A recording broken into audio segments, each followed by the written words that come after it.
Altbays. Altbays. Altbays. Altbays.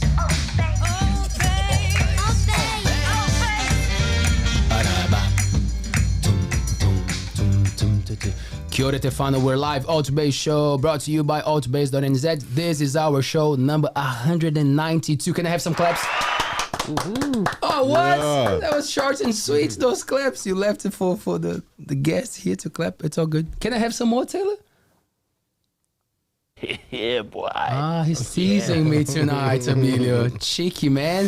If you're watching us right now, you are on YouTube, so make sure to subscribe to our YouTube page. It really helps the platform to grow so we can keep bringing cool people to have these awesome conversations. We're live every Tuesday and Thursdays at 7 p.m. But obviously the videos stay on YouTube so you can watch them at any time. If you are more of a listener, we are on all the audio platforms: Spotify, Apple Podcasts, Google Podcasts, iHeartRadio, all of them. You find us there. We're also on Facebook, Instagram, and TikTok because, you know, gotta follow the trends, man. TikTok is booming, so Altbays is there without a doubt. We post clips, reels, some cool photos there, so make sure to follow our socials. The media group that brings Altbays to you also publishes the Coral Minds magazine behind me. If you are listening, you cannot see, you have to go on coralminds.nz to see the beautiful cover made by Lara Gay. That's a collaborative project. It's a bunch of cool people from the Coromando writing and sending their artwork so we can put a beautiful magazine together to the world, because obviously there is an audio version and there is an online version with a cool blog, so make sure to check it out, coralminds.nz. On my left, oof, I know, Hello. Mr. Blair Murray, how are you, my bro? I'm good, my man. It's good to be back. It's been a while, actually. So it's always lovely to be up here in the Altbays space with the two best Brazilian creators of media in Coromandel and probably New Zealand. Shout out, Yeah. Kia ora, I like that. Thanks, bro. You got some cool shows, eh? You've kept, like, this is what, your fourth show? Full show, yeah. Yeah? Yeah. Counting the one that disappeared in the universe, counting that one? No, that was like a Matrix moment. A Matrix moment, that one is gone, yeah. Yeah. But we still have great clips of you Oh. online because, yeah, why not, eh? Cool, man. Thank you so much for supporting us, bro. Always. All good. Yeah, man, appreciate it. How's life going? Yeah, it's going well. I've just got back a month and a half ago. I've been overseas in England and Spain and France. Fun. And yep, bit of work. A few conferences on AI and literacy, and then off to France for my mum's 80th birthday. We spoiled her, so my mum's watching tonight. So shout out, mum. Shout out, mom. Awesome. Yeah, and back in Whitianga for winter. Why did I come back? No, But man, there's I love something. it. But there's something special about winter here. It's a good time. I don't know. I feel like it's a good time to be more creative, to get things done, to connect with the people who live here, and especially now that we are a bit more isolated. So, how do you feel about winter? Absolutely. I like the crispiness in the air, and you're dead right. I think we're at this kind of precipice at the moment with the Coromandel and the fact that we're slightly isolated, that we need to have more of a community-minded focus. And winter, you actually get that opportunity to go and talk to the people in the stores or talk to your friends that you haven't seen all summer because you've been so busy. And so it's a great time for community to come together and support events like Jam Night at the Monkey House or Hula's Jam Nights or whatever's going around. So 100%. Yeah. And cool things happening, eh? We're so spoiled now. We got some cool events. absolutely. There's a good group of people doing cool things here, eh? Big time. And I think if anything, us being isolated has brought us slightly closer together as a community. So there's always a positive when there's a big negative, right? That's right. Shout out to the Coromando community. Shout out to the Aotearoa community for being so welcoming to these crazy foreigners that decide to cross the world, right, Abilio? Yeah, and another Brazilian here tonight as well. Yeah, tell me about it. Kia ora, my bro. How are you? Kia ora, not too bad, not too bad. Living the dream, like everybody says here, right? So, can't complain, I guess. Thank you so much. How was the drive today? Yeah, I forgot how far Whitianga is from Auckland. Gosh, man. I mean, don't get me wrong, it's beautiful view. The road, the sightings are amazing, but Takes a while. it takes a while. And with kids in the car, yeah, did you get there yet? Yeah, so no, just stop by, go to the toilet for a second, and then go away. So. They're used to 30 seconds entertainment on TikTok, and then when they have to put up with a 4-hour drive, it changed the game a little bit. Hey, Yeah, but you can't have curves on the way, unfortunately. True. Yeah, because otherwise you have dizziness in the car, and not a good deal. Not a good mixture of things, I would say. I wouldn't put it together. fair enough. My friends, thanks so much for joining us. Oh, thanks for inviting me. Big pleasure, huge pleasure. I'm really looking forward to this conversation because it's one of those topics that you can decide to not know or talk about it, but it's hard to not have the influence of technology and what's happening in our lives nowadays. So especially when it comes to cybersecurity and what AI is bringing to us, I feel like just like by having conversations with people who have been in the ground, who have been doing the work for years, it gives us some sort of good perspective and peace of mind as well, because I see a lot of fear. I see a lot of misinformation going on over there. So I really appreciate you coming here and sharing a little bit of your knowledge and your passion. So kia ora. Absolutely. Oh, thank you. Well, I now you put you raise the bar over there, so yeah. No pressure. I was about to say no pressure. No worries. But yeah, I mean, you touched a point that is very important. Just like any other topic, we need to chat about. We need to have conversations.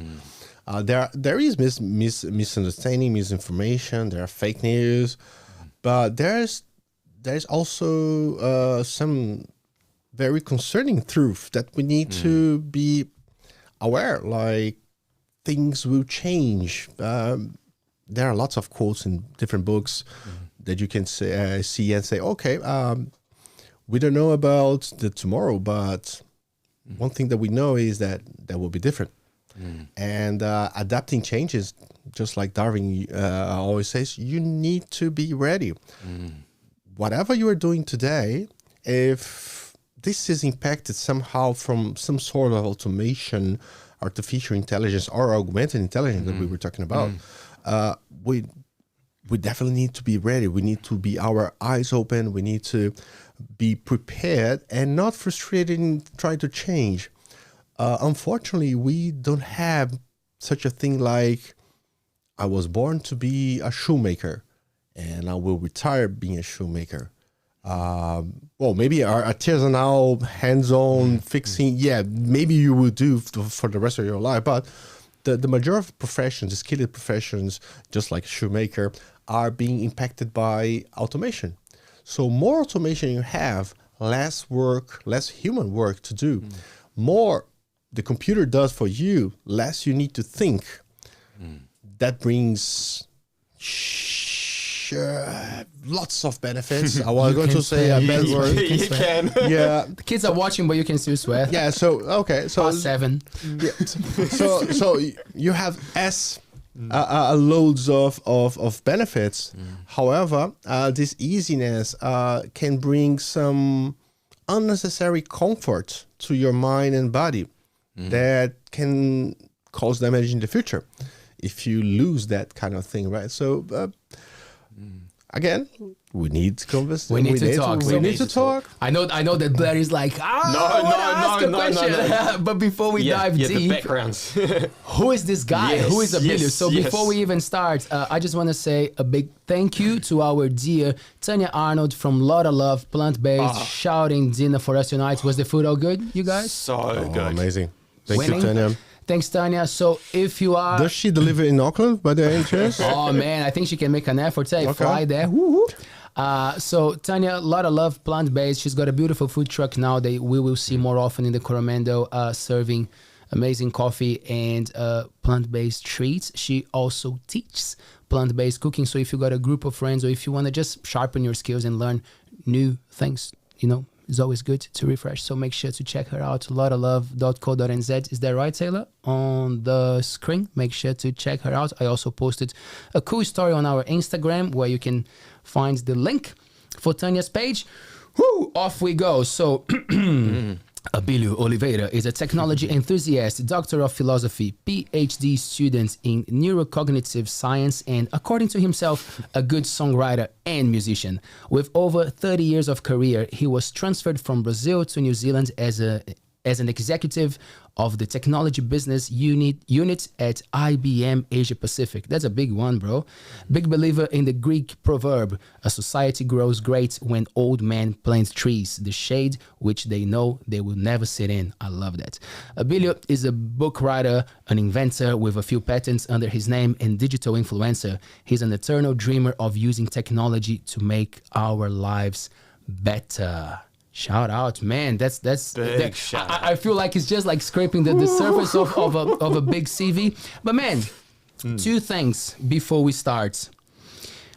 IT thought leader. What do you mean by that? What is that? That's very broad, but the way that that the company decides to create the career plan is you have a mission, right? So you are a carpenter. And you can be apprentice. You can be, well, what is the next level? I don't know. So, I mean, you're more experienced as a carpenter. So you're a carpenter level 1. Yeah, gotcha. And then you were a carpenting level 2. And then you are a senior carpenter. And then you do something else. So at the company that I work for, we have these stamp, like a thought leader. So, and that's the second highest level at the company at the moment. So that means that this guy knows his role top, bottom. He can influence on his role. I work with data for AI. I work with data systems.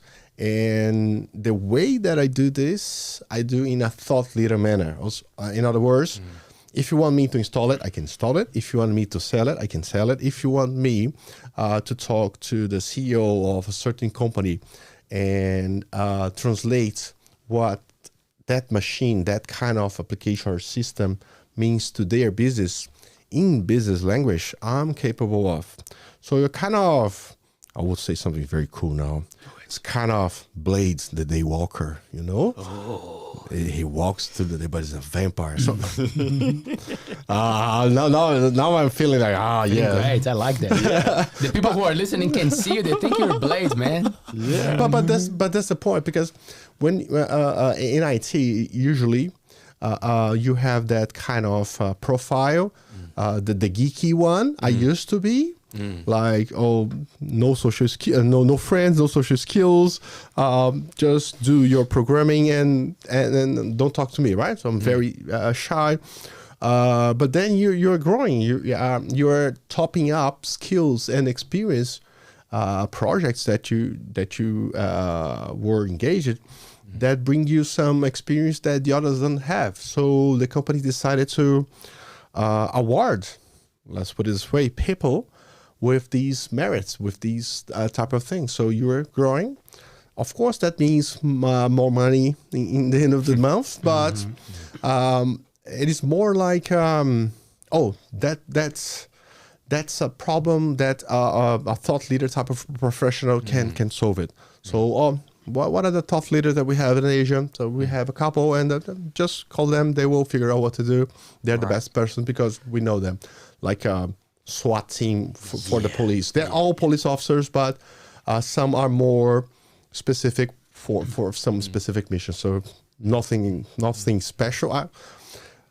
Everybody asks me, what does that mean? I say, well, it can be whatever you want, but but in theory, it's just that. It is topping up skills and experience on throughout the year. So I think in my experience in IT, I've found a lot of times, especially with IT workers, they can get very boxed. You know, they're programming, so they're very focused on a specific outcome or what they're trying to achieve. And from what I understand from that role, it's almost like you're the one outside the box. You're the one that can kind of look at the bigger picture and say, hey, let's have a think about this, or this is how we approach this project. Is that right? Yep.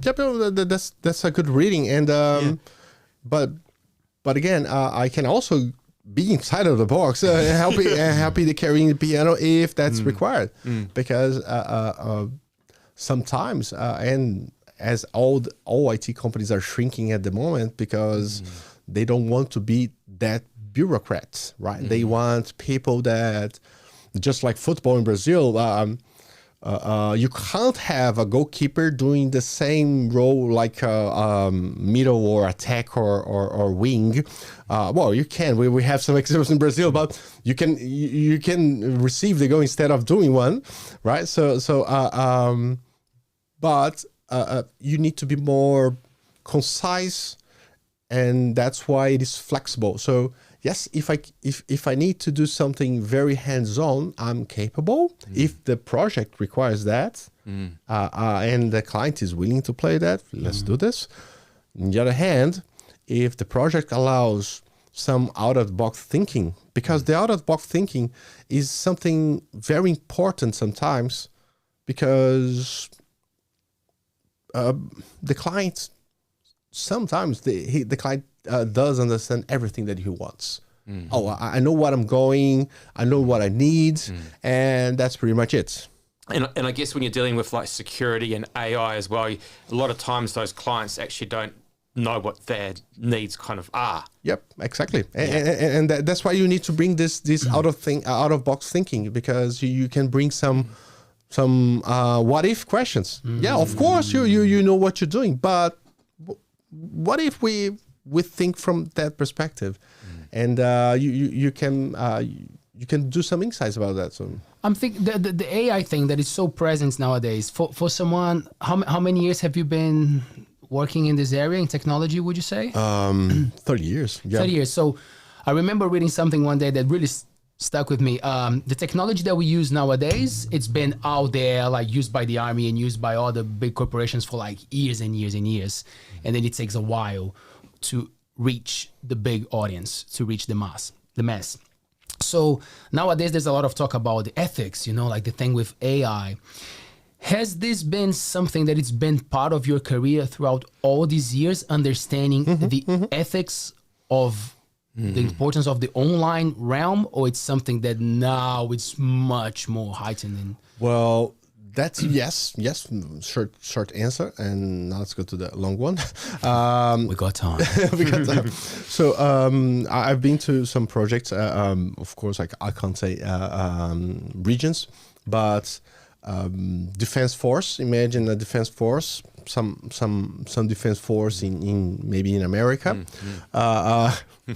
and you want to use the CCTV on the city to get cameras to do some to speed up the police officer work. For example, we call it these, and this is something that I'm reading about like a lot lately, which is the digital forensics, right? So imagine a police officer, he's driving his car in the road, and suddenly he sees someone speeding up because they already have these speed detector on the car, right? So naturally they know the speed of the car in the other lane, right? Coming back against him. So he's speeding up, okay. But in front of him, there's a car with the registration that is expired. Naturally, the guy will say, well, I'm going after the guy that is speeding up. But not necessarily. Of course, most of people will agree that that's the best course of action. Let's go the one that is speeding up, because definitely is a thief or something. But maybe his guy is taking someone to the hospital, and that guy with the registration expired is a thief, which has a body in the body on his car, and he doesn't have money even to pay the registration, and having that thought, two police officers working 48 hours non-stop as they do sometimes, your brain is tired. How can you possibly be more effective on this? Right. So how about getting the camera and looking at the registration? Oh, this is registration is expired, and the driver, the owner, is already there's some how the police officer they call it person of interest. So it is that person is already a person of interest, and that guy, nothing. So the computer will say right away in seconds online to the police officers, hey, forget about that. Tell someone to take over that, and this one I need to check right away because he might be a bigger danger. So those decisions are made by camera. What happened, for example, here in New Zealand, the CCTV doesn't belong to the police, right? It belongs to the council, and depending the area. Yeah. And the police, they have their own camera, and the council, they have their own camera, and they need to chat about who has the power of having that privacy information, because it is my registration, it is your registration. And again, I'm not saying that this is a bad thing to give to give up from this kind of privacy. I'm just saying that this needs to be discussed. Are you comfortable of any camera, public camera or private camera in New Zealand, to belong to someone, some data holder that will do some crazy mining and suddenly will protect the best interests of that region? Is that okay? Yeah. And then there's the other issue around that as well, is say you've got council and the government, and the council doesn't have the kind of security that, say, the government would have, let alone talking about the ethics around it all, and you end up with a situation like the Waikato District Health Board where their data ends up being hacked because they don't have the right security systems. Yep. And there you go. It was not their fault, but it did happen. So it is a complicated question. While the crime is still a big thing and it is increasing currently after COVID, we saw that happening here. So it needs to be discussed. But I would say that I like action. I like to deliver. But I would say that is more than enough time to deliver version 1.0. Let's do it. In the case of cameras, of course. But if you go to health, for example, and you touch base on the Waikato Health DHB, how about how cool it would be if us, that we came from a different country, just migrated here and our health record was already here. If I have allergy to some symptom and suddenly I go to a GP and say, okay, Leo, so, you used to have Panadol. We don't have this in New Zealand. We have another one. So that would be ongoing for us. It's brilliant. But just like you said, privacy, security are the data holders, the companies, the institutions and organizations that holds the data. Are they that safe? Right? So because we go here, if you are to get your daughter to not an emergency hospital, but like a middle term, it's not your GP, because GP only next week. You want to take those doctors that you just wait in line, right? So there are a few of them in Auckland. That doctor, the system that doctor use doesn't talk with the system that your GP use. That sometimes doesn't talk to the system that the hospital use. And they're all the same NHI. So sometimes they could talk more efficiently. Are there countries or examples that you see from around the world that are doing that efficiently, that are being like models for that efficiency and communication? Top of my mind, well, I know that Singapore has a single system. Everything works in the same way. What happened in the other regions that I've touched base professionally is like a middle term, right? This part of the health is private. That one is public. Different companies, different organizations. Therefore, different ways of handling the data that belongs to that institution. So, and different policies as well, which is crazy. But because whatever applies to a private company, it will not apply to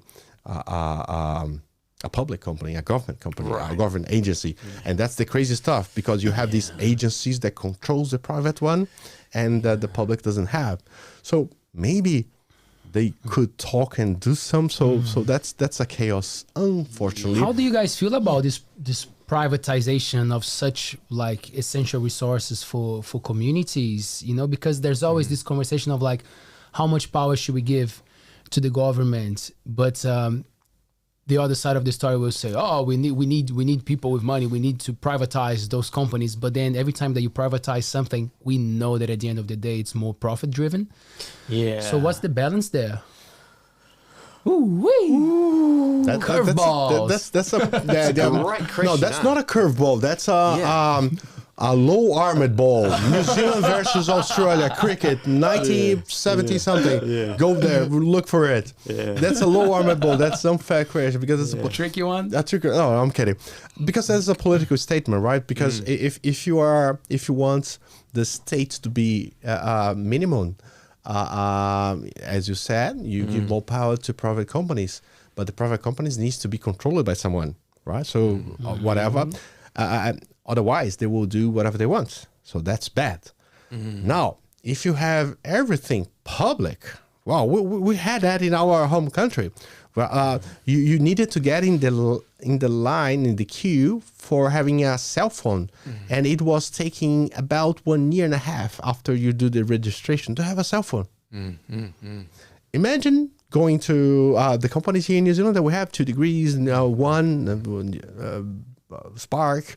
Oh, you want a cell phone? Okay, give me your name. Okay, Abilio. Okay, your waiting time will be 1.5 years. Yes. From now, okay, end of 2024, you will receive your cell phone. So, from that agility, of course, the private companies are better. But I fear, and I'm not doing a political statement because this question is very political, but I fear whatever I can't control. Because there are 2 things, right? Whatever you can control and whatever you can't control.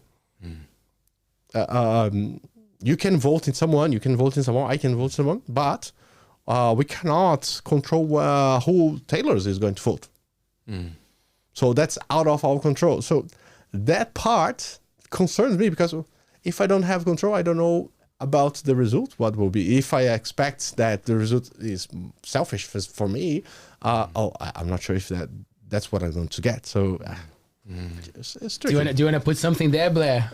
No, well, I think in terms of what works best between privatisation and the actual government, I think one of the biggest issues we have, if we're talking particularly about the rapid evolution of AI and IT and data systems, is that governments tend to not understand that side of things very well, and they act really slow. And for example, in the States at the moment, they've decided to finally set up a task force on AI, which in my opinion is probably about 5 years too late. And Kamala Harris is leading that task force, and it's kind of like, well, what does Kamala Harris have to do or even understand around what could be an issue bigger than global warming? So it's a really hard one, and I don't know, because as much as possible, I try and stay out of politics.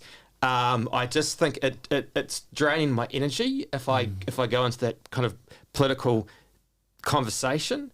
Good. Thanks for sharing. That's good. But the point is, efficiency is the name of the game. That's it. Efficiency. Whatever model we came up with, I don't know. Air New Zealand is not private, it's not public. It's like kind of in between, isn't it? It's in between. The government has some shares. I guess the majority, just like one of the channels. An oversight, but it's run privately. And the one of the channels are on TV as well. I guess the TV1 is one of those. So it's like the government has part of a majority of the shares, but is run by private. So that model, I don't know how efficient these 2 companies that I just say are from the revenue perspective, from the service delivery perspective. But don't forget, the government has a social target, not a revenue target. Right? Yeah, that's what gets me every time, like when people say, oh, the government shouldn't be dealing with that. And I'm like, well, the government might not know everything about it, but the government sometimes it deviates a little bit, but the core function is to look after the people. Yeah. Yes, that's the first in a function, way, really. we should be trusting those people to find the ethical people that will make the right decisions for us, right? We know, especially coming from a corrupted country, that sometimes that takes a turn and then you suffer with the what they decide. But at the end of the day, we are instructed to trust our politicians. That's why lunatics, that's why crazy leaders, they are out there, because once they're voted on in that position, people suddenly trust and respect because you're told to. You know, I don't know why Trump is so popular. Maybe a lot of people don't like him, but as soon as you see him as the president, you are just instructed to respect the president. So you might even not choose to look at the facts, and you just go like, well, he's the president, I will give him a vote, right? And that's moving on this. There's a framework on cyber resilience that we call it zero trust, right? It's public domain. When I first I was doing a podcast with cybersecurity guru in IBM, and I was interviewing him because I used to do. By the way, in my resume, I put a digital influencer. Is you can blame my daughter on that. Because hey, Dad, you have a YouTube channel, so you're a digital influencer. Pretty funny one, by the way. Yeah. Whatever you say, yeah, I agree. It's an interesting one. So, but the point but from the cyber resilience security, you control it differently in public companies and private. And zero trust might be the middle term to make the government part more secure, more agile, efficient, and more secure. That it's all we want. We don't want our data leaking to someone else. The principle is because in the old days we think security on how do you think security in our house? We put some walls, doors, locker. That's it. Today, security brought by zero trust architecture brings a concept of, okay, let's not hardening that hard because that someone will break it. But once you access something, let's do the first question: why you need it, and then who you are. Can we just take the train back one stop? Zero trust. Can you break that down a little bit further? Because I'm really into the decentralization of data, right?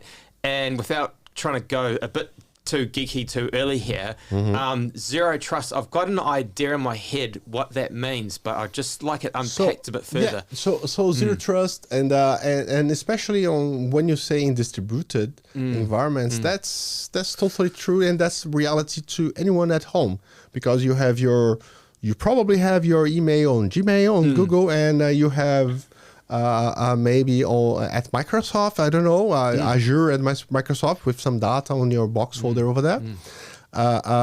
So you already have distributed environments. Zero trust architecture in a nutshell, in a very high level, means I will allow anyone that is authorized and then if authorized like is a known user. And then the second question is, what kind of resource does he needs? Yeah. So, okay, you're authorized. I work here for Leo, and but I can't use that book over there because those books are belong to Leo and Taylor. I can't touch that. I can use the other shelf.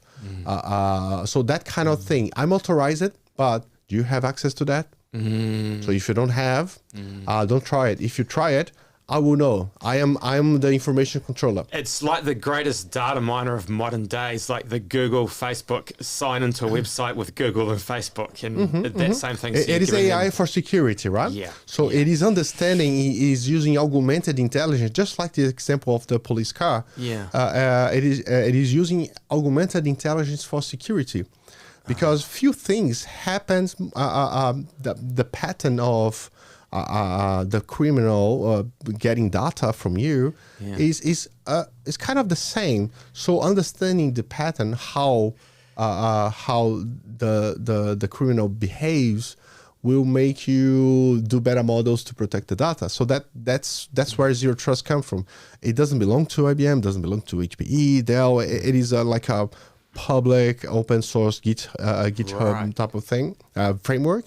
And you apply that. And it focuses only on the authorization of accessing data. So that's the beauty of it. It is light from that perspective, but it's very effective. Okay, the door is open.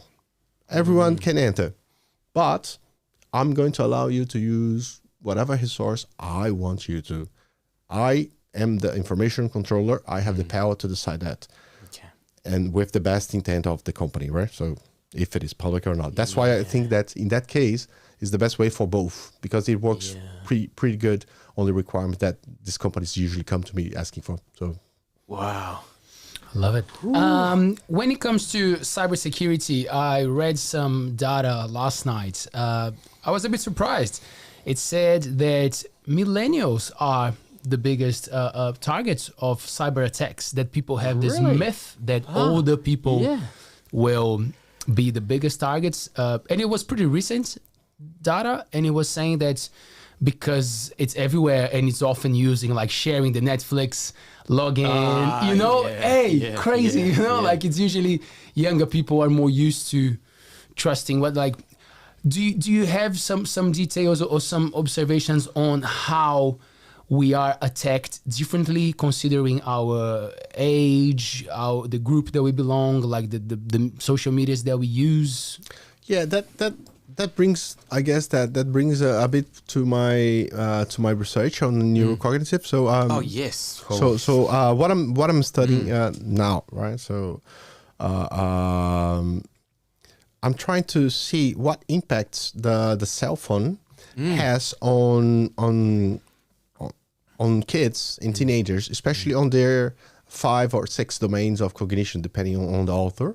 So that like reasoning, logical, motor skills. I joke with my daughter saying that she belongs to the zombie generation. It is not millennials or Generation Z, it's zombie, because they look like this and people walk, cross the road. No awareness. And that's, I would... It is a guess. It's not a statistic based, but I would say that because these two generations are more exposed to this technology and they are using a lot more than they should, they are more targeted. So I wouldn't, because they take more risks. And I have a case back in Brazil when I used to help the local force with digital crimes, things like that. And very quickly. So there was a teenager, 14 years old to 12 years old. And she posted on that time it was Orkut. Did you guys have Orkut here in New Zealand? Yeah. Orkut. It's just like a Facebook. Facebook for old people. Yeah. So just like me. I had it. I'm old enough to have, I'm 47. I'm old enough to have Orkut account. So what happened is that the girl, a college private college, very famous private college in Porto Alegre, south of Brazil, post pictures of her and her friends at the beach, bikini, exposing themselves at the early stages of TikTok and Instagram type of thing. Reels. I've learned what Reels was like with my wife months ago. I said, well, really? Okay. It's TikTok, really. It's a feature, same thing. And then she posts, nothing wrong with that. But a guy from her classroom saw the posts, edit the pictures, remove the bikinis, and send to the group class, because in the old days, we didn't have the Snapchat group or WhatsApp group. It was email based, very old, but it was as effective as anything today. So he shared with like 40 students on his class, which shared each one with 40. Like in 2 days, the naked girl picture was in the computer of at least 1 million people. And we are talking about something that happened like almost 30 years ago, right? The thing is, the behavior of exposing yourself is wrong, but it's not against the law. And when we go online, we became sassy. Yeah. I don't have the courage to come here face to face and say, hey, Blair, and say something bad. No, I don't have that courage. But online, online I became powerful because the media, because we are sassy, the media is against different from the face-to-face reality where we put boundaries. We know what to do. We have the rules very settled. In the online world, no, we don't. So yes. and more disgusting and nasty, the better.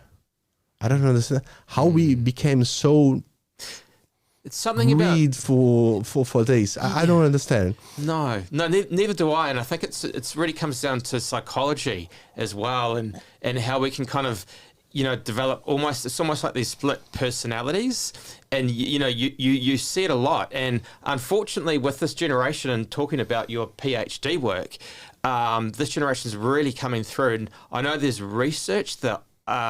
Not that IQ is a measure of everything. You've got IQ and you've got EQ, emotional intelligence, and intelligence. But I believe both of those measures are actually on the decrease. Well, yeah, and that's a very good point. So there's a guy, lack of respect, Dr. Flynn. He's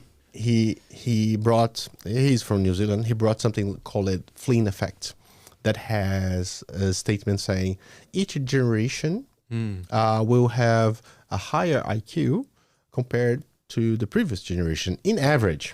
There will be genius and dumbass in all generations, but in average, that's the Flynn effect. For the first time since 2003 or 4, we have a decrease. And you're right, IQ is not the ultimate measurement metric, but it's quite complete. Art-based, cognitive for mathematics and reading and writing. So it kind of covers lots of things. I understand that the emotional has something to do with that, but would not impact those. So if you consider that only as a metric, it's already concerning.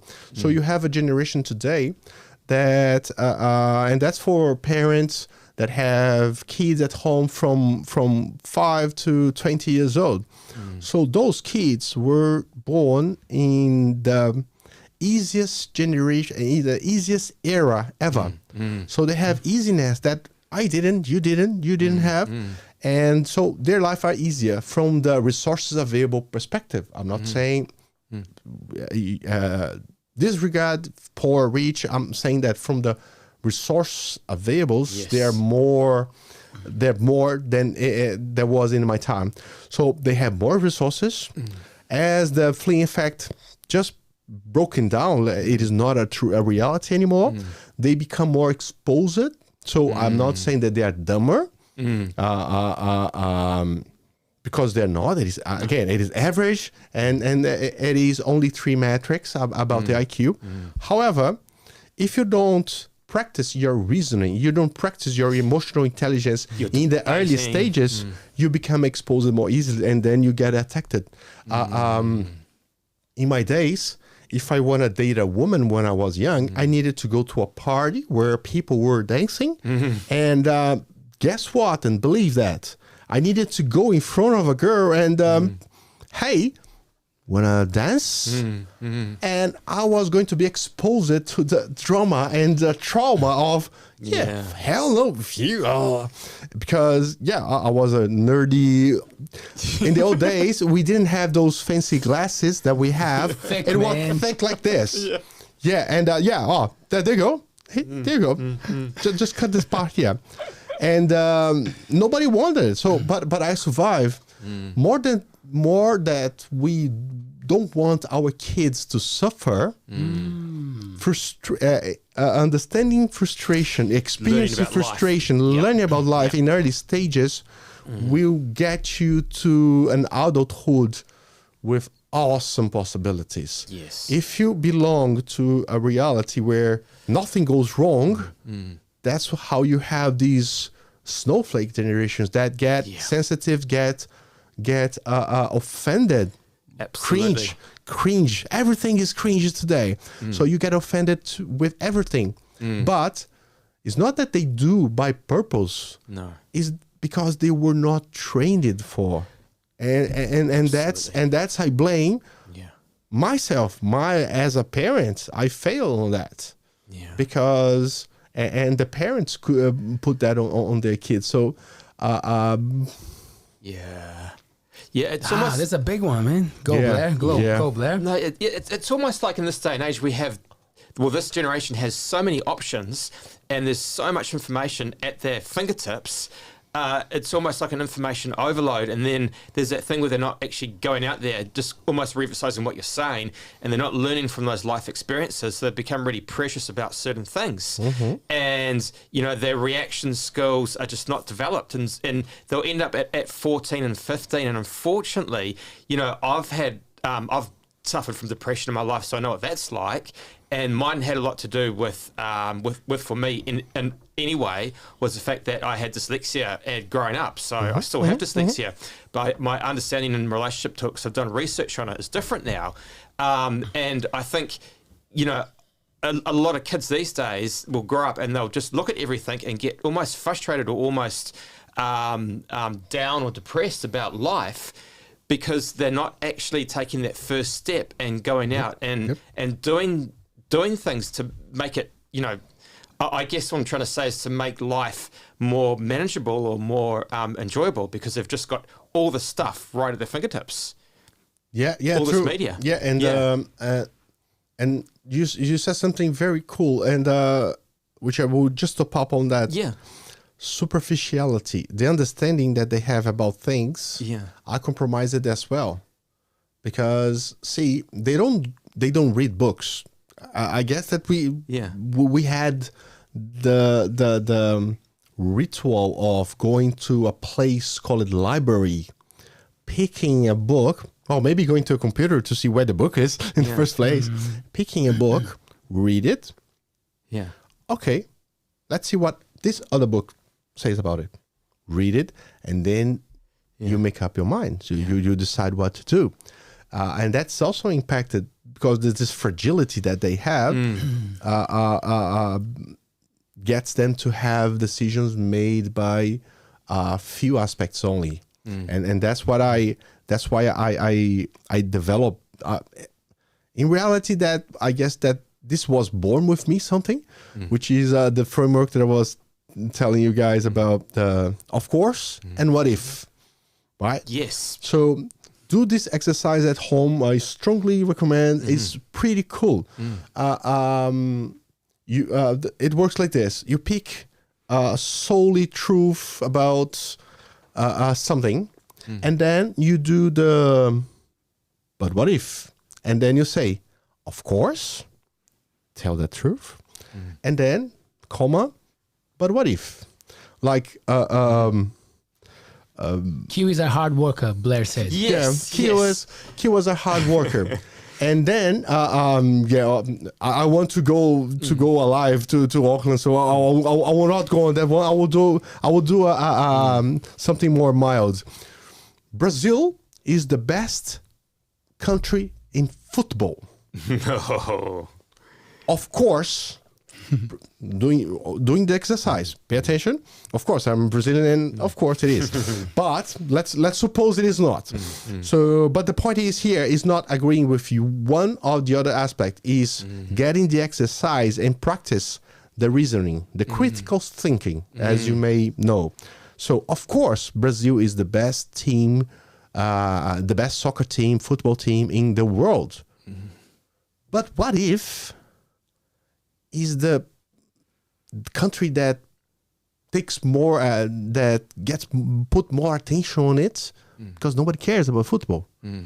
Maybe, right? Maybe because there are more people playing football in Brazil and there are more to choose from.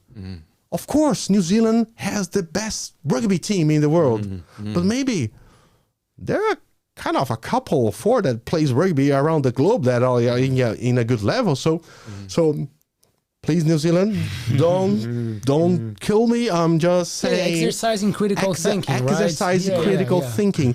So you bring this to every single decision that you have in your life.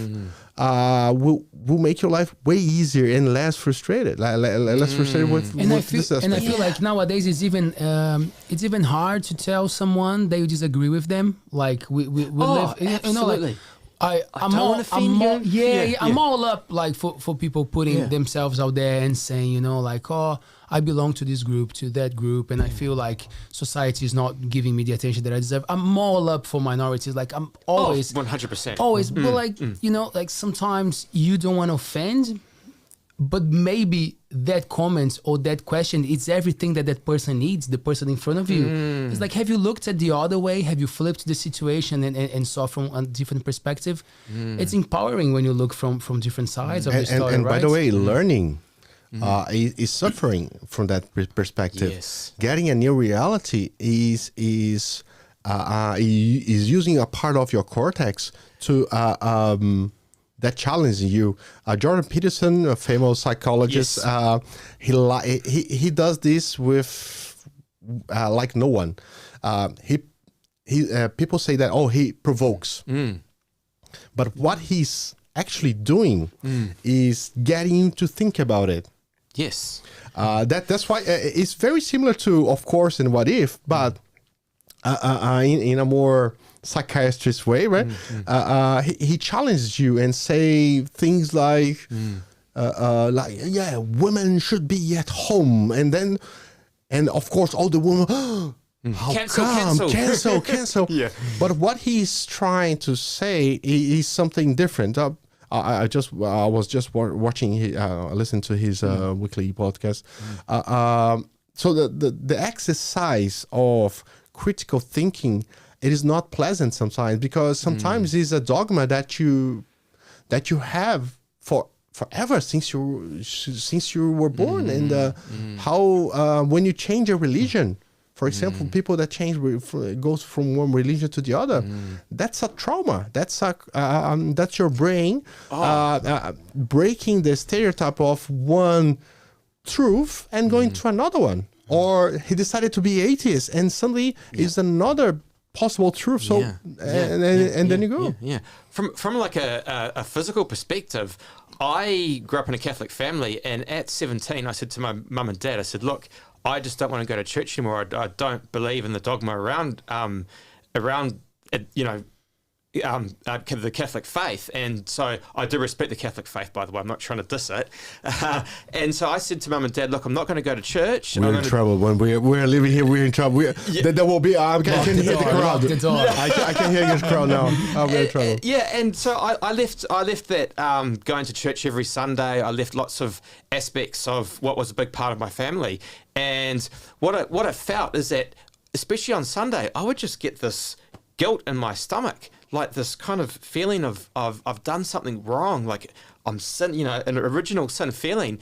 And at some stage in my life, I went to a psychologist. The psychologist was like, that's really common. That's just a reaction. Because as you say, it's like a trauma. I've left something that I've grown up with, and I've basically said, no, I don't want to do this anymore. And I want to find my own belief system. And it's created like this trauma response in my body. It was actually really interesting being an adult now and looking back at it. And imagine that now you're an adult and you still struggle, but then you work around and do something. Yeah. But now imagine, and back to the research. Yeah. Imagine for a kid. Imagine the modern family. Mom, dad working more hours. Yeah. Less time with the kids. The kids studying more than ever. Like after the 3 p.m. they go to class of whatever, go to rugby, netball, ballet, and then probably they get together during the dinner, and that's it. The dad and mom are tired. they need to rest so they can work today, work the other day. The kids are, so you have the generation that is exposed. They're not practicing the reasoning. And now they have time free in the internet because it is easier for us. Who never in a restaurant, pick their cell phone. Oh no, come on, shut up. Pick the cell phone.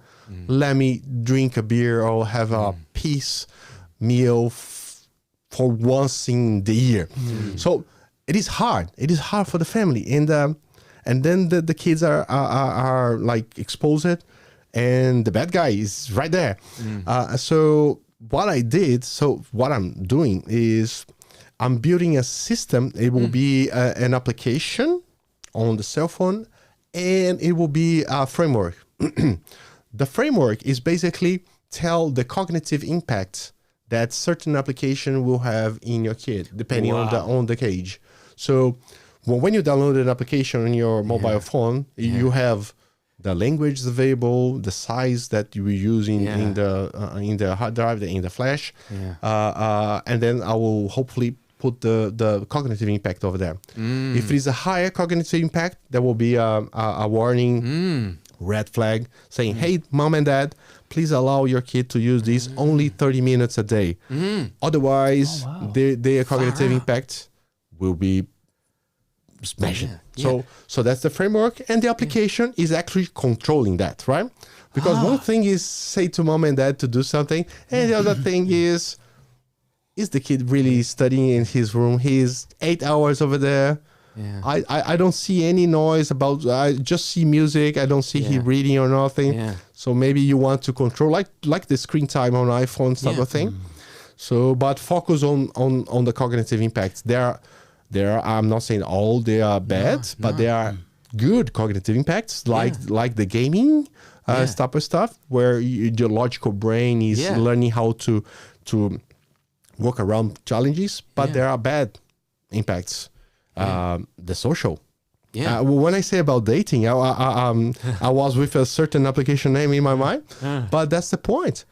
In my day, and probably yours as well, we needed to go to a place and talk to a girl or boy, whatever sexuality you have, to get date, right? Today, you don't need even to face the person face to face. And by the way, you don't need to use your real face. You can fake the picture. Avatar. And that's crazy because.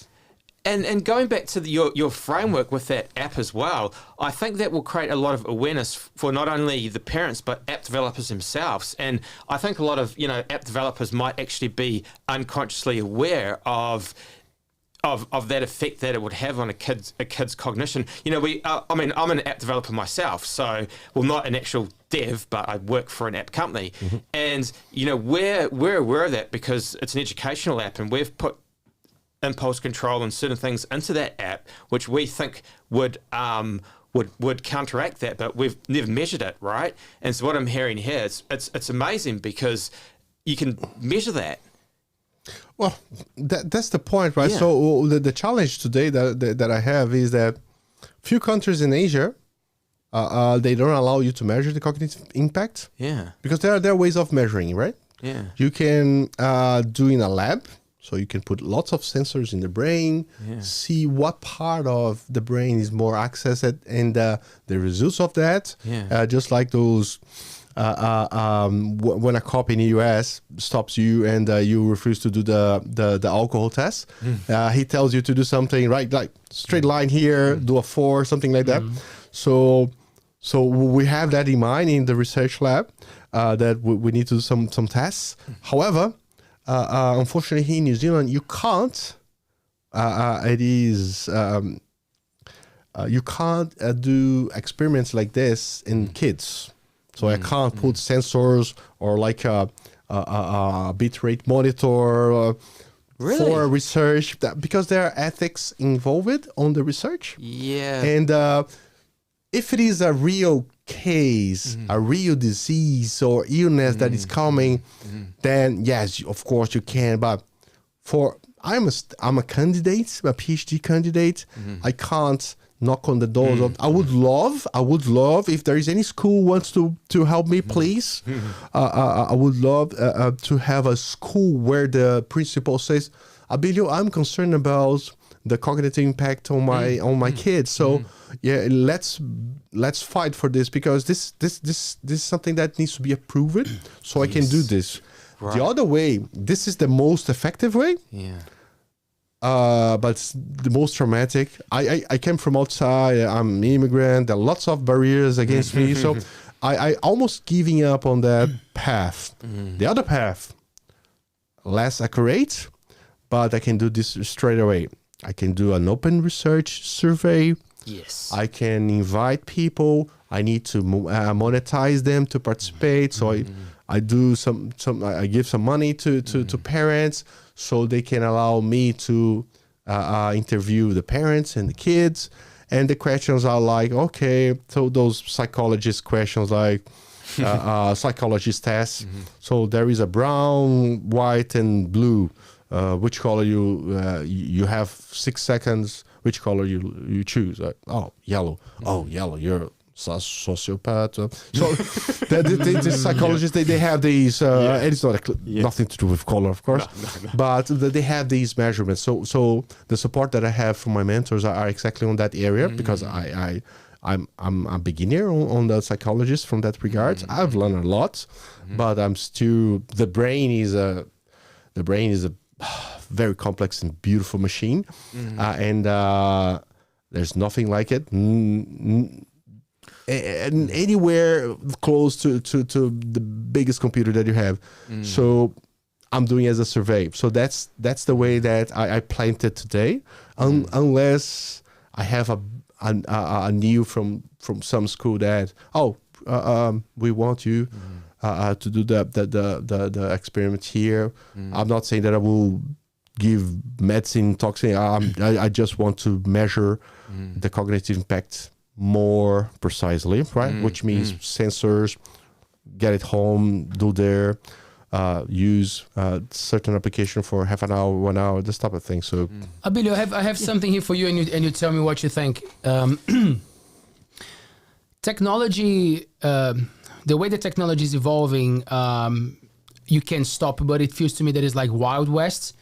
Because a good example is what Apple just released with the glasses. And I didn't see much, but I saw that, like, for example, Disney is already on board doing like special features and everything. So there's no regulation at all, or there are, I'm just not aware of them, but like to release a new product that will catch everyone's attentions, it seems to roll much easier than actually the studies that it causes. So what you're telling me is that the bureaucracy to understanding something and the effects, a way you have to go through a much harder road than actually to release a product that will make millions and billions of dollars.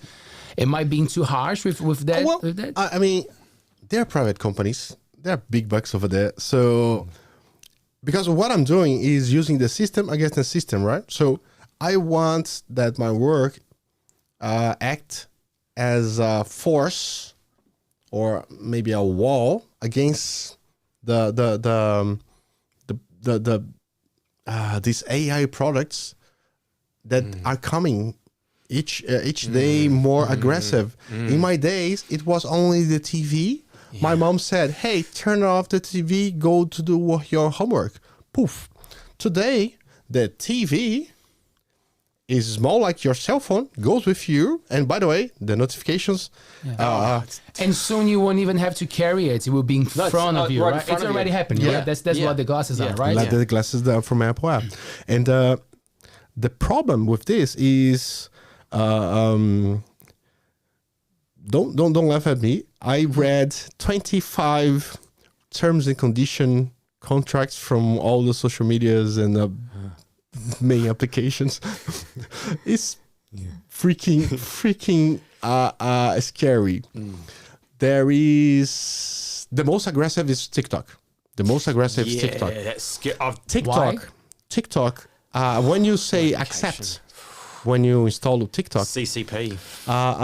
TikTok is saying that, okay, so you are allowing me to know what your know what are your applications in your cell phone, what are your photos, what they are, and I can do the upload of them if I want to. And if it is an iPhone that connects to the Mac OS, I can do this in your Mac OS as well. And I can monitor the rhythm of your fingers on your cell phone. Not on when you are using TikTok or at any time. Any time. And this is I've seen it for myself. It's in the terms and So it is the TV like a Poltergeist movie, turning it on and say, watch this and do this. How much should we fear that compared to the other ones that maybe don't do as much, but there are other invasive ways of getting our data? Why does TikTok scare so many people? Is it because it's not? I'm sorry. It is not invasive from that regards. The problem that I have, I don't care about the technology from that.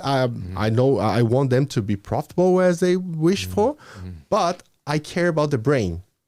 Because as I said, remember, they are vulnerable. They are in a generation that they don't need to do much. And they always want easiness. The clip time of attention in a generation like me was 5 minutes. Like I can, without blinking and paying attention to something, in average, I have 5 minutes of concentration. That's normal. So, and then you blink it more 5 minutes, and then you do something different, and you continue to pay attention. The generation that we have today, it is 8 seconds. Something similar. So something longer than this, the kids just, boring. Go to the other side. So that's what I am worried about. Breathe. Because the application owners, they did this study before me. That's why they do these nasty and invasive algorithms, AI applications. The notifications are so quiet. Oh, I can see that Abilio is not typing the cell phone for an hour now. Let me send more notifications for him. I need him on the platform. We were talking about Matrix, like in the future we will become battery. That's the battery. We are fulfilling the system with people, with content, and that's the zombie effect that this application has. So that's the concern, and that's what I'm against of. You can expose yourself, dancing 12 seconds, whatever. Go for it. Be happy. However, let's be fair. Right, so let's control. Let's put legislation on the development on what can be done and what cannot be done. Yeah, because it is a wild west really at the moment. Yeah, it is, and everyone can use the. And when it was artificial intelligence only, it was like okay because some statistics, static one, but the augmented is different from artificial intelligence in one aspect, the context. So, I take a look on Leo's phone, he's not there. Let's see if Blair is. So he already knows that you guys are connected. So then I come up with a better solution to get you engaged. Where's Leo? Let's ask Taylor. Where's Leo? So suddenly the cell phone, the application will understand where or what Leo is doing, and let's get this Leo back to the platform, and that's what they want, and because they have money on the table on that, so that's what I'm against. Let's be fair. Let's have the power button always on our hands. What do you know about the new Apple glasses, Blair? Have you had a look at it? Look, I've only briefly watched a couple of introductory videos to them, and the idea of augmented reality, I've been watching that for many years because it solves a lot of, I guess, issues around. It actually doesn't solve anything. It just gives people a different user experience, and it means that for one, it could potentially mean the end of the cell phone. Maybe not, but in the long term, I think it will, because you've got a new way of interacting. So with the AR device, you can kind of see everything. You can talk to it, and you can use your hands and make gestures to it. And that really, so you can basically walk around and almost live in these matrix again, these two worlds, one augmented and one real. That there's a good one on this. My PhD research is this new one is the name of the project is Project Moon. Right, so let's pause. There's two stories here. So there is the Matrix one and the Moon project. Why Moon? So these cognitive impacts research that I'm doing. Yeah. It is Moon because I was camping in Gisborne on the holiday park, right in front of the beach, having and Gisborne is kind of different because it is East Coast. But you can see the sunset because the bay is like this, right? You can see the sunset on the East Coast, sort of, right? And it feels like it is the sea. It's beautiful. So I was eating a pizza with my daughter, my older daughter, and I was just looking, observing an old-fashioned, getting the energy from the sand during the sunset, sun glazing, right? So there's a very beautiful experience. And of course, we were eating pizza, having a nice conversation. And I swear, and that's why that inspired me, because in the New Year there is a Have type of festival over there. So there are lots of in Gisborne. Yeah. There's a party that happens huge, 2-3 days, huge. Yeah. So there were like the beach was full, and there was like kids and teenagers, always the same. But there was one couple that was with like a 4K, 8K camera, and they were filming the sunset. And that's why I hear that. Let's go home, and I want to see this in the 4K TV. Crazy? You have it in the 64K TV 4D in front of you. Yeah. Why you wanna? So you lose it. You lose that experience. Yeah. That would not even be close, even with the Apple glasses. It would not be that reality. And that's why it's Moon. And that's why I want to bring that digital barrier from that. The second story, to what you said that reminded me from that. Matrix. I don't know if you know that, but Matrix is based on Plato, right? Plato and Socrates. Yes. So there's a... duality. So the allegory of the cave is a little story, which is people are living in caves, and the light is behind you, and you only see the shadows on the walls. So that's how we live today. That's how we live. TV. This is the digital shadow, right? The cell phone. That's the digital shadow, and we are slaves of the system. So okay, conspiracy, whatever you believe or not, but yeah, move on. The idea from Plato is that when someone got free from being slave and going to the outside, he saw the reality for the first time. Just like I was watching the sunset with my daughter that day. And then, hey guys, I need to tell everyone this. He go back to the cave and try to poke everyone. But the shadow is comfortable. It doesn't hurt your eyes. And you don't need to think anything else. Why bother in having a critical thinking? Just believe in voting this guy or having that decision that is bringing by the digital cave, the application, that I'm fine with that. And remember when I was saying that learning from that perspective is hurtful. When you pick the person from the cave and go outside, just like Morpheus says to Neo. Neo says to Morpheus, my eyes hurt. Remember that? Because he never saw the reality with his own eyes. And that's the allegory of the cave. Because when you go to the outside, stay in the studio, close it, no lights, lock it. Yeah. You have that impression. When you go outside and the sun burns your eyes, and that's the effect. It's not comfortable for the beginning. And those Plato Matrix that day on the beach in Gisborne, that was the inspiration for the project. So beautiful. Wow. There's a lot of people interested in keeping us like that, and I feel like that's one of the biggest problems that we face nowadays. You know, people complain about, oh, but the kids, and I'm like, well, the parents are as addicted as the kids. Absolutely. You know, because as you said, it's an easy life. It's a very easy way of living and getting everything right in front of your door, and having all the information, and having all the porn, and having all the games, and having all the food. Like, and that affects every sector of our lives, you know? So again, it feels like whoever, we know that there's only maybe a handful of very powerful people playing those cards there, but it's a very intelligent way of keeping us unaware. It is smart. It is smart. It's very smart. Are you an optimistic? Yes. Oh yes, for sure. I have a question from the audience that are great. they sent it early, but let's just go through that first because it kind of connects with the question. Yeah.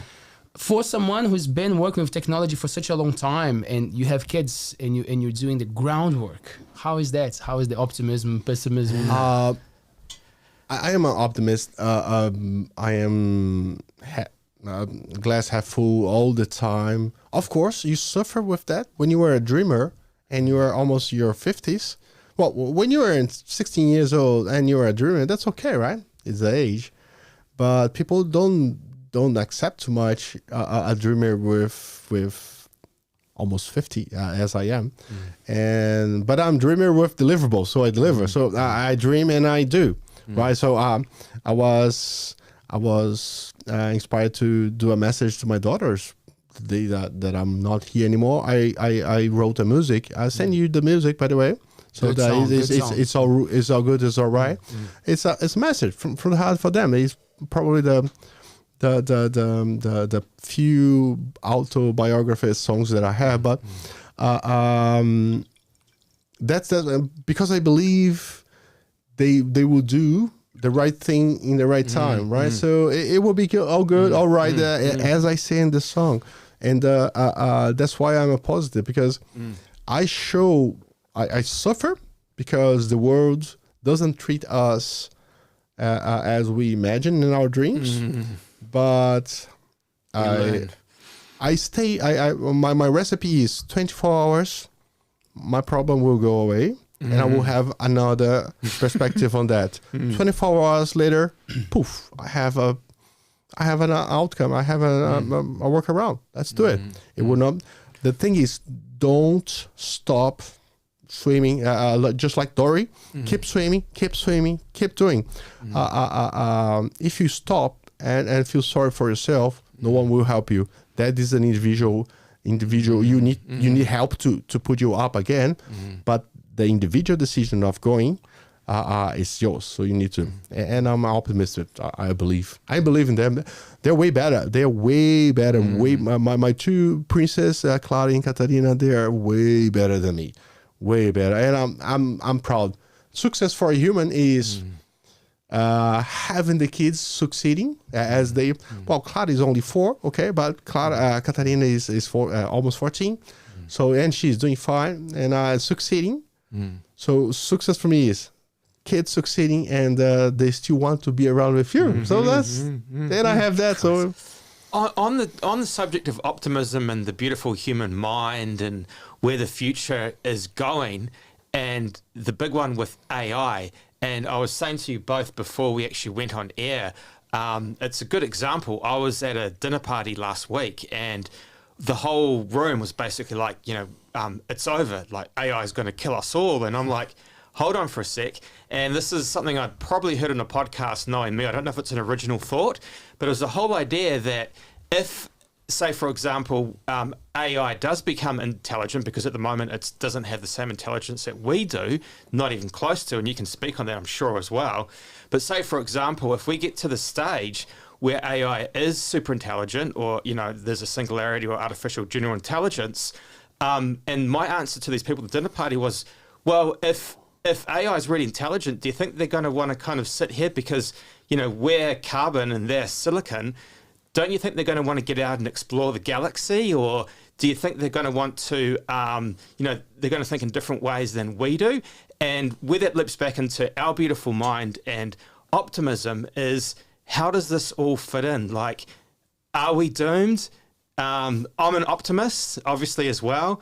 I think that we're in this whole time right now that it's an open book.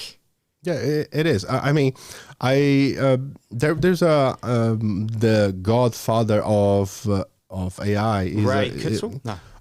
No, I mean not AI. UML, the language, Unified Model Language in Computer Science, is Grady Bock, right? And he's a crazy dude, but very intelligent. And I watched it. I was at Caltech University years ago, watching lectures, and I watched his lecture. It was amazing. And we were asking like 10 years ago already, hey, how about singularity? Singularity is basically when the computers learn by themselves. They don't need us to feed in. Today, even GPT in any OpenAI space, it needs billions and billions of code lines of software to say, hey, if he asks this, please do this. So, but it basically is a huge amount of the same thing. If he goes that way, answer that way. If he goes that way, so it is a change. But the thing is that the singularity, the concept is that he doesn't need that anymore, because he will do all the connections that our synapses, our brain synapses, our neuron synapses are capable of. Right, so this is the deep learning type of thing, right? The problem with that, and Grady Bock was talking about this, is that first we don't have compute power for that. The Moore's law. Moore was a guy, was a guy that was predicting how the computers would evolve in speed and feeds, and it happens that we reached the limit of that. Of course, we have quantum computing now, which brings a different game, right? To the table, very different. But even being faster, we are still doing the same kind of feeding to the computer. So that's not singularity, right? So we are still. Lots of authors will say, "Oh, singularity is already here, and we're doomed." Blah blah. And Grady Bock was saying that it is way too far as a concept. Is way too far from here. The quantum computer is not there yet as a commercial solution. So I don't fear that. Okay. The big problem is the automation that lots of artificial intelligence and augmented intelligence solutions already have. That's something to be discussed, and we see the fields, the plantations, the farms over here. In the old days, just like in Brazil, in our home country, we used to have farms with thousands of employees. Today, a huge farm with 100 acres in Brazil is run by 3 people. Done. So so that's massive. And that bit, I totally agree with Elon Musk when he said that at some stage, this automation will bring, because the majority of the jobs are medium to low skilled. So those jobs are going to be replaced by something else, right? It might be that instead of 10 people, I need 2. And so that will change. But that doesn't bring the full power of the human and computer intelligence together, because one will need the other. Because the synapses that our brain does, it is not present on any circuit that we can possibly think of. Our brain, you guys probably heard about people that were not seeing correctly from one eye, and suddenly the brain redirects some energy channels, and suddenly the eye is better again. So the computer can't do that. I wouldn't say never, but it's still not there yet. So, but the automation, yes, that's a concern. Maybe at some stage we will not need some type of employment. A house today, today in the United States, there were some proof of concept, some pilots. You don't need people to build a house anymore, but you need lots of people to feed in the machine with stuff. So that's still not yet. So there's lots of money to gain in. The companies will slow down because if they automate everything, who is going to buy? Yeah. Right. Who is going to buy? That's why we need a universal income so people there can. you go. Elon Musk. There we go. Yeah. Come on. Well, at the end of the day, I feel like a lot of these issues that people raise go down to that because it's all about the economy, but not many people are talking about the quality of life for those people. You know, like when you look at the peasants years and years ago, working on the fields and still being able to buy a little home, a piece of land. And nowadays we work 3 times more. We cannot pay rent. Yep. So you know, like for And me, that's the main variable. For me, it always goes down to that. Oh, we're not gonna have jobs. Well, but then how are we gonna make at least people have money to buy what they need? Because then it becomes, what are you gonna do with the money? Oh, so you wanna work more to have more, to be more frustrated, and to pay for more therapists. Yeah, the economy needs slaves, as per se. Here we go. Off we go.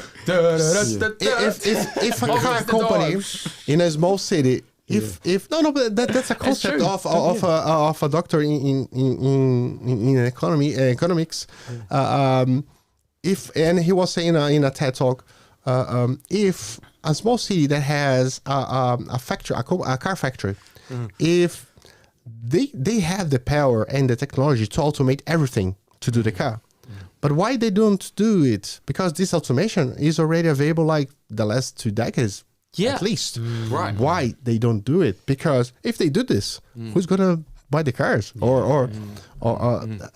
Because if every single layer of the industry does that, we were talking about Kimura earlier, and in the United States, there is a company that replaced the assistants by AI computers, where the qualifying stage of the trial, that kind of engagement is done by computers, not humans anymore. So, of course, automation can take over everything. But the question is not technical, not technology. Does it make sense for the economy? Does it make sense for the quality of life? Then there you go, bro. Absolutely. And, I was over in London literally a month and a half ago at the London Book Fair, and there was an individual who was one of the head publishers at a big book publishing house, and this was a packed auditorium and, thousands of people in there. And he said to all these people, can you get up if you're an editor or you're a writer? And the conversation was around AI. Basically, everything I went to and all the conferences over in the UK recently, AI just like, it's on everyone's brain. And so all these people got up, and he said, okay, you're out of a job, but you're also not. You need to learn how to become an AI prompter and use that alongside your editing. So use both. Just don't think that it's going to take your job. Brilliant. Another great example as well, even in town here, a good mutual friend of ours, Azzy, who has this really rare motor neuron condition. There's only 40 people in the world with that. I was sitting down with him the other day and I said, okay, I'll hop onto Python, do a bit of scripting, and let's create a bot that you can talk to. And so he can kind of, it's not there yet, but we're working on it. So he can have this kind of conversational bot, and also at the same time, through GPT, that can hop on the internet and find out relevant information about his really rare condition, and then feed that back to him. So there's all these cool kind of uses. And like any technology that comes along, there's new jobs that are created, and that's where the both together make great things. However, we just need to. I understand the point that the dinner that you were last week. And I understand the concern because it is real. However, people needs to understand and come up with something like, oh, maybe my job will not be necessary in the next years. What should I do? Should I keep crying here and blame the computer, or should I do something else? So the decision is up to you. You can't control the things that you can control. I can't control not to say a bad word or in a live podcast. That's on my control. I can't control how much I drink before I drive. I can't control where the police officers will be just waiting for me to do an alcohol test when I'm driving, or the automation that certain company in a small city will do. Way too much automation in an industry, in a factory in a small city always kills the city. That's fact. So is that good for the city? And yes or no? So those decisions needs to be made. And what you can control is, okay, so what should I do next? So I was a teacher, maybe I need to be a researcher and maybe use AI as a tool to help me teaching better, do more insightful things. So creating together is the way of going, I guess. I mean, in a ethical and productive manner of using AI, I guess. Yeah. Without too many terms and conditions. Yeah. I got a question from the audience. Pumba sent us a message right at the start of the show, so I hope he's still watching us. Hey guys, great to catch you live for a change. Question for Abilio. Is the New Zealand government's Callaghan Grant a locally funded project, an example of old men planting trees, or something else? Do you know, are you familiar with that, Blair? The Callaghan Foundation is responsible for the past 2 years of what we've been doing with our app. And there is talk from another political party of getting rid of that Callaghan Foundation. Can you tell us what it is, Blair? It's basically the New Zealand Innovation Fund. So if you have an idea or a concept, you can go there, and as long as you have some kind of form of proof of concept. Say, for example, there's one that we're working with at the moment called the Trailblazers Grant. We can go to them and say, hey, this is what we're working on. This is a solution we're trying to create with technology. They'll say, okay, we'll give you 25K to start off, and then you've got to come up with the other 25K. And then after that, you can go for more money. So they might say, okay, we'll give you 100,000 if you put 100,000 in. So it's a way of helping that development and helping to get businesses out of that stage of research and development. There's also another fund, say, for marketing. So if we need external marketing help, they will give 2,500 if we put 2,500 on the table. So these are just kind of examples. That's the way it works. Right. So that's why he's asking if you guys think that there is an example of the old men planting trees, like that we mentioned. Yes, is that an example of what it is? Yeah. I wasn't aware of the project, but after your description, yes, it is exactly that. Yeah. Would that apply, Blair, to any business, or they are focused on technology? It's on technology, and it's great because it's really, especially technology that has a specific use case that's not already in the open market and potential for international exposure. So they're really interested in projects. Say, for example, with Paul's app, he was trying to solve a question around dyslexia, which, by the way, the app itself, we were struggling with the AI to get it to do what we wanted to do. But now ChatGPT's come around and we've got this learning language model we can kind of easily plug into the app. We're starting to look at things a little bit differently. But yeah, so it's any kind of business they're trying to solve something that could potentially be solved through technology, and there's not an existing model of that out there on the market. So it's pretty cool.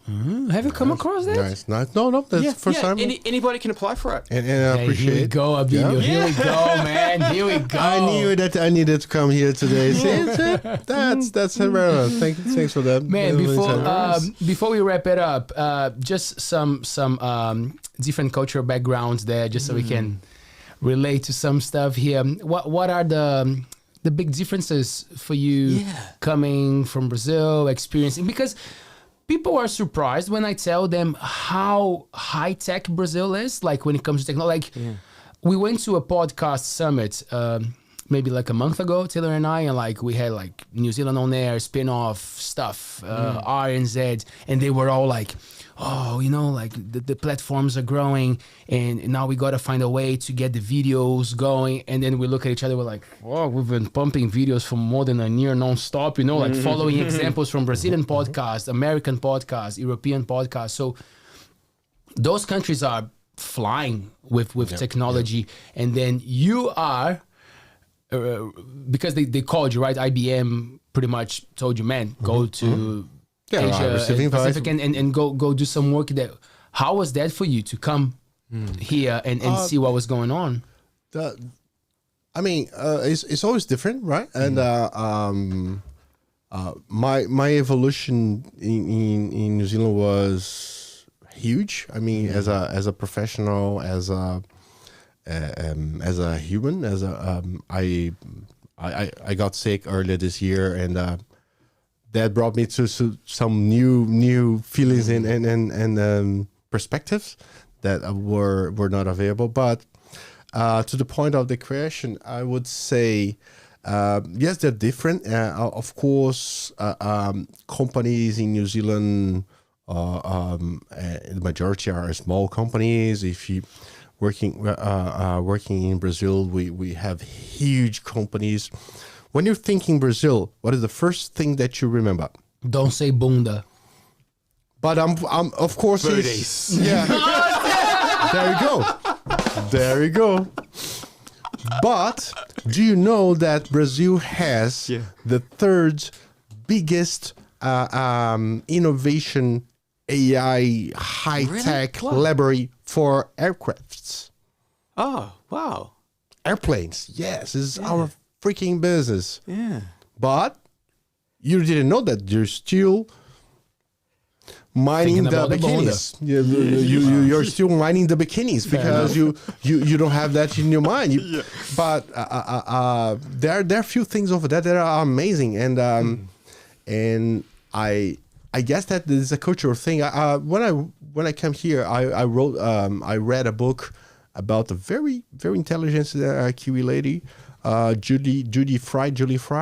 She wrote a book called Ambition, and for example, there is a thing in New Zealand, in the New Zealanders, that they tend to put their achievements lower. Yes. Tall puppy. Like for example, who invented the airplane?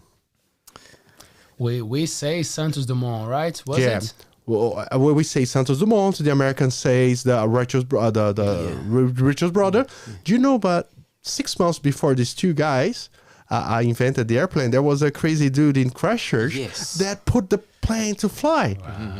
Way before. And in this book says lots of inventions that the New Zealanders invented prior, globally in a global scale. So that was a culture that was very impactful for me, because I was in a culture that Brazil is kind of USA, right, from that regards, right, where we're driven by results and high performance, and suddenly you like okay, are we still working or not? So that was impactful. However, I could see the benefits of that.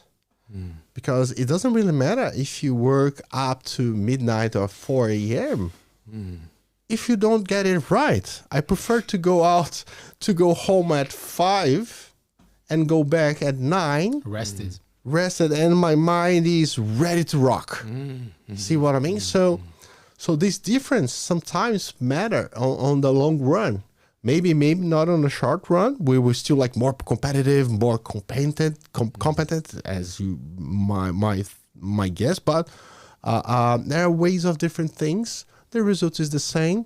The restrictions are the same. Like everybody is shrinking budget all the time, because when I was talking about the thought leadership certification, is exactly this: having the ability to talk to an executive and explain it. Where is the value of what is the value of OpenAI and GPT for the organization?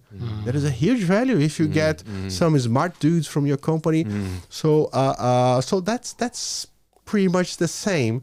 I would highlight that there are a few things I would say are better. Like from the way of working and collaboration between the team. At least I have that. But I wouldn't position that thing I learned more recently. I would never say again, as I said a long time ago, oh, this is better in Brazil or this is better in New Zealand, because if you talk to someone that has no critical thinking, as we were talking about, why don't go back there? Yeah. And that's very unpleasant to hear, right? And that doesn't mean that you don't like. Well, I pay my taxes. I make money. I deserve to be here. I just don't like that little thing over there. And so I would say it's different. Yeah, people get patriotism very seriously sometimes. Yeah. And why bother for that? Blair, Yes. just an extension from that question. Do you know if the grant is funded by New Zealand government or overseas? I believe it's a mix of, basically, from my understanding, and I could be wrong here, Callaghan was an individual that left a big sum of money that the government, so it's a fund that the government manage. It's not actually money from the government, it's from an individual, and that's been a fund that's grown and grown over the years. So the government manages that on behalf of, like almost Air New Zealand, so like a kind of half private, half government fund. Yeah, but look them up, whoever that is, and also if you need if you're a local, need any advice on it or how to apply, I'm more than happy to help. So just Blair at Wordsmart.app, easy email. Yeah, boy. I can help There you. you go. Cool. I will send an email for that as well. Yeah. Blair will get 3 emails at least tomorrow. Yeah. Abilio, thank you so much, man. What a cool chat. Good to get a good, overview of things. I Yeah, feel man. like we could be here for hours. Oh, no. But it's nice to go into some of those tricky topics that like everybody is keen to talk about. So I said that 5 minutes ago, but to wrap it up, tell me how the arts are so important to keep your brain fresh and to keep you happy, because you write books, you play music, you have some creations under your umbrella, right? So We didn't even get into the creations. let's go for let's start with the patents then. Yeah, well, the patents are technical ones, so yeah, boring stuff, but there are smart way of doing or different way of doing stuff. Cyber security wise, cyber security and to an AI. So again, I'm not a genius. Everyone can be an inventor. If you have an idea, if you have a bit of knowledge in electronics, for example, and you want to change something, just go there. Go to the patent trust organization in New Zealand. Hey, how can I apply? It's not that hard. It takes time, but it is worth it, because if you are on this creative side of business, you will be surprised on how you evolve professionally doing this, and that I can link with the music. That's in Brazil we call it B side, right? So that's my B side from the long play video. I used to have a band in Brazil, and the name of the band was James Jean e seus Copos Quebrados, which is James Jean and its broken glasses, whatever that means. So it was a band of blues. Not a drinker at all, James Jean. No. Great. Believe or not, I started drinking when I was 26 years old. Wow. So, Control, self-control. Far out. Yeah. Yeah. No. Madness. I didn't have any interest at all. Good. Yeah. And it was good. I guess that if I was on to exercise, and that's all the vibe. But the music came as it was born. I like it. My dad used to play guitar, and I don't know the difficult notes, but I'm very creative on writing, right? So I try to put this together. And believe it or not, when I am stuck in something at the work, what I do, and I leave my guitar right beside me, and I pick the guitar, start doing some play, nothing to do with that, and that's an exercise to just rewire or reset, and then I can do something cool. For example, when I sent you the last song that I put on Spotify, that single.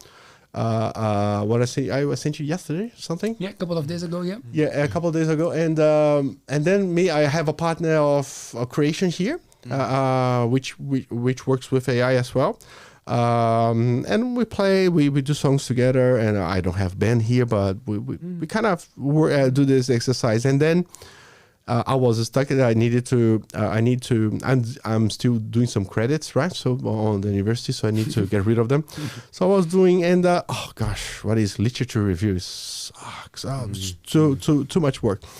But then he came and asked, Abilio, I always wanted to do a song on this style, which is the Celta style type of song, Irish, Celtic, yeah.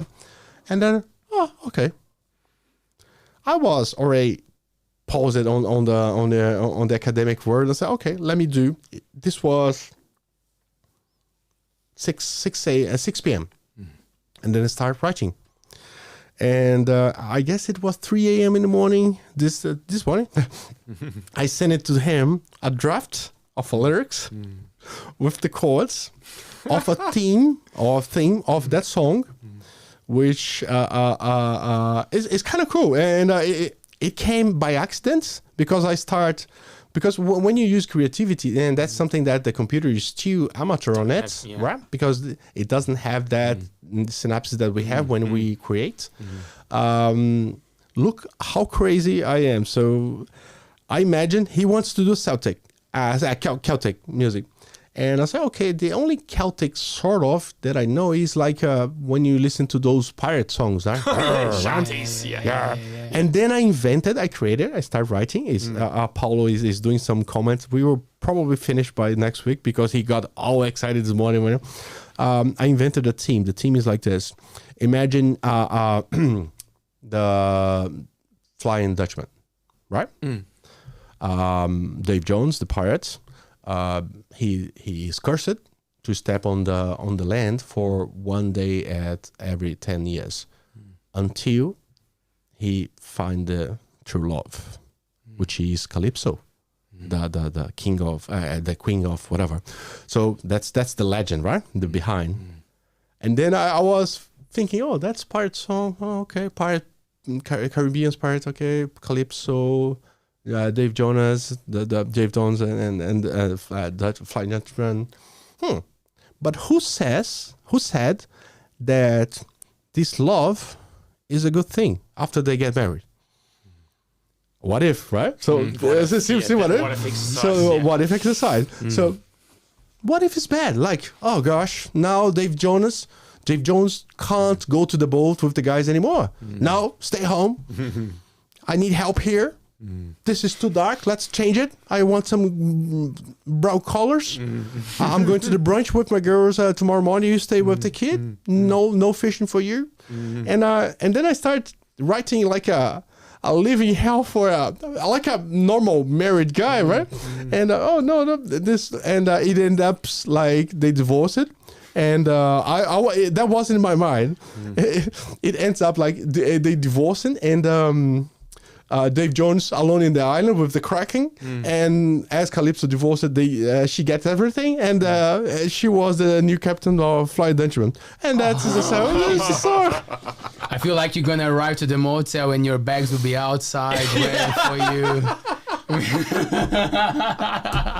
Now is the time for a shout out, man, for your wife. Do it, man. Love you. It's so powerful, the power of the arts, the creative. Yeah. So I wouldn't. I would strongly recommend, even if you. Oh no, those guys that. Oh, I like to. Have a good ear, but I'm not on to. Just try. Yeah.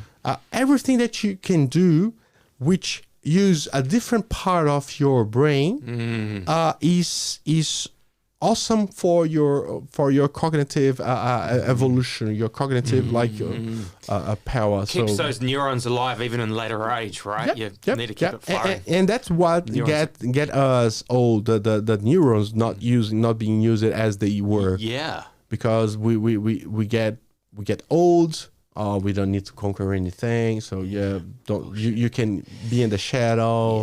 Yeah. Let's have a comfortable life, and that's not good for the brain because it gets old and then you pass away. So always keep fresh. learning. Keep it fresh. Yeah. Love it.